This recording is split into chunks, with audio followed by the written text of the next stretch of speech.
તો બપોરે જમીને અમારે જવાનું હતું નાના ઘરે, કારણ કે માસી આવ્યા તો માસીને બજારમાં જવું હતું તો ત્યાં જવાનું હતું. પછી માસી ને દીદી તમને મૂક્યા વગર જ વયા ગયા, કીધું નહીં કે અમે બજારમાં જાય છીએ, તારે આવવાનું છે કે નહીં. તો મેં કીધું વાંધો ને, હવે ગયા છે ને તો રિટર્નમાં મારી હાટું કાંક ખાવાનું લેતા આવજો.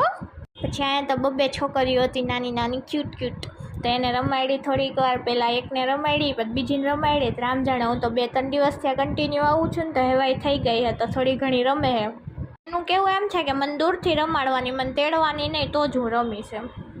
પછી દીદીને માસી આવી ગયા હતા, એ બે તો ફરીને આવ્યા, ઘૂઘરા ખાઈને આવ્યા ને વડાપાવ ખાઈને આવ્યા ને મારી હાટું એકની હાટું વડાપાવ લઈ આવ્યા. પણ સારું છે ચીઝવાળો લાવ્યા એટલે મને હાલશે. હું બહુ કંટાળી ગઈ હતી એટલે હું ગઈ વંશિકાના ઘરે, તો ત્યાં એ પોતું મારતી દીધો કે મને આવા વિડીયોમાં લેતી નહીં, કે હું બહુ ખરાબ આવીશ. તો વચમાં તો ઊભી રહી ગઈ, બોલો, પોતું મારતા મારતા. પછી મમ્મી ને પપ્પા આવ્યા રાતે, તો એ બે તો સાબુ જોવા બેસી ગયા. મેં કીધું કેમ સાબુ જો? તો વંશિકાને એ લોકો હોમમેડ સાબુ લઈ આવ્યા છે એટલે. એ મમ્મીએ 2 સાબુ લીધા, મામીએ લીધો એકાદો. વંશિકા બિચારી સેવા મારી હારી કરે, ત્યાં ગરમી થતી હતી ને તો એ મને હવા નાખતી હતી, મજા આવતી હતી. પછી મને કાંઈક ઠંડુ ઠંડુ ખાવાનું ને પીવાનું મન થતું હતું, તો અમે ગયા ચિલ્ડ હાઉસે.